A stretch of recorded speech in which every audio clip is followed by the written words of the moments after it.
always remember that you're out there for the dog's fun. Okay, you've got to take away all the seriousness about this as well at the same time. The reason why I'm on this search is because I want my dog to have a good time. Don't tell anyone that, okay?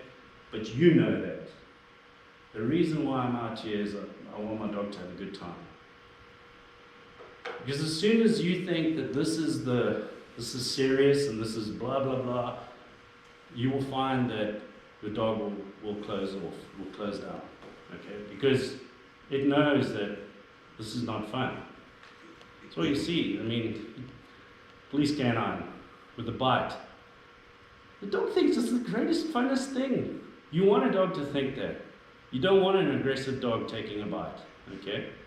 This is why I'm doing this, because it's the best thing ever. They don't think that, hey, I'm putting big holes in a guy and making him bleed and making him scream. When he's screaming, hey, this is fun. You know what I mean? So that's the sort of attitude you want towards putting your dog out there.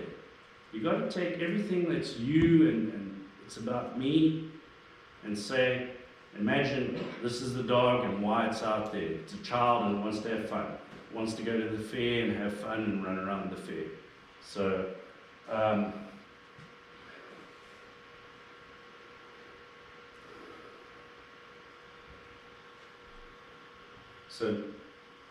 less talking about telling the dog what to do. I want you guys out there watching your dog, letting your dog do the job.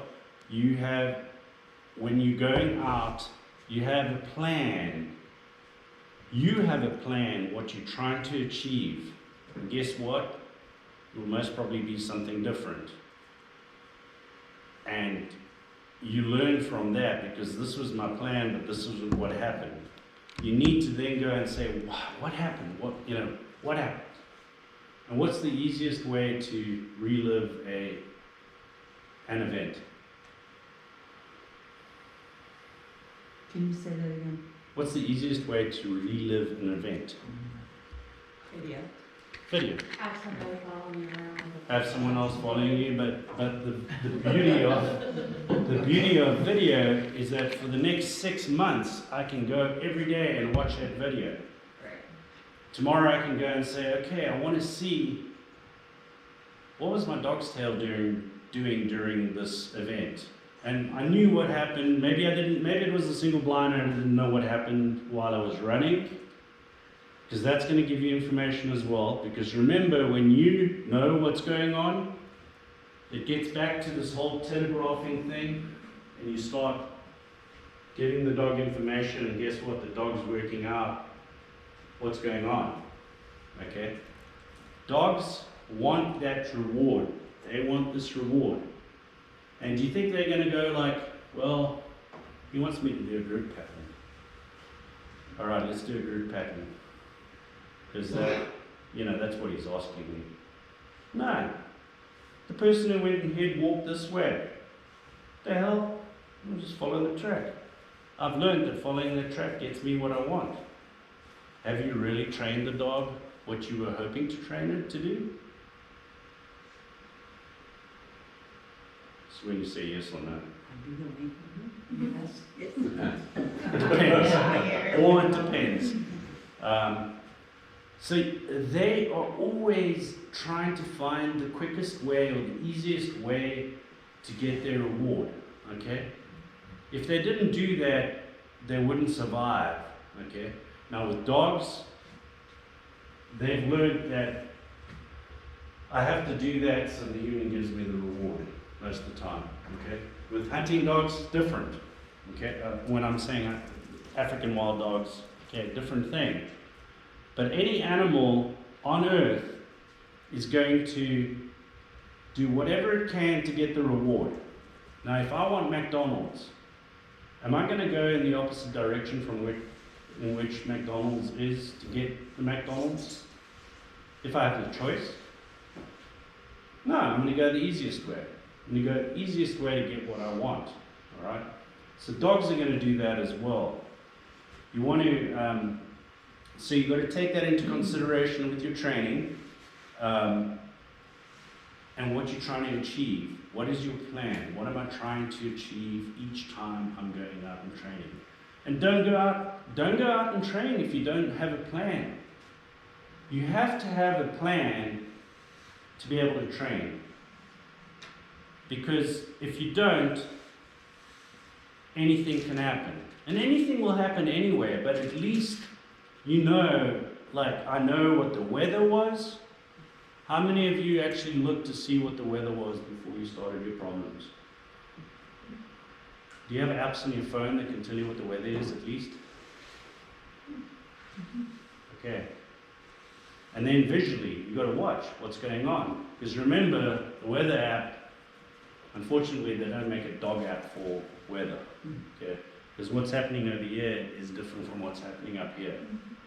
And this is where they're collecting the wind information. So you've got to take that as a whole, because you know as a whole, the air is moving in the direction of what the predominant wind is, but there's micro stuff going on, and you need to be aware of that. So I'm talking about don't multitask, but you still have to do other stuff. But if you're talking and trying to do that, and you know, the more things you start having to do, the less you're able to concentrate on what your dog is doing. But if you've done that before you start running the dog, you're not surprised, okay? When the dog does that and you're like, I know the wind was from there, and okay, yeah, that makes sense, okay, yeah.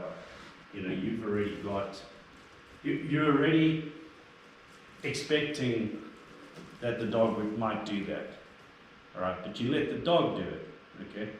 And if it doesn't, then you go like, oh, I wonder why it's doing that, okay? Always question yourself while you're running.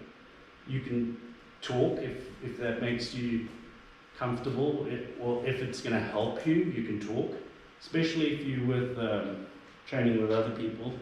And I never thought about that, but Craig mentioned it today. It was like, put an earpiece in, especially if it's say it's a single blind.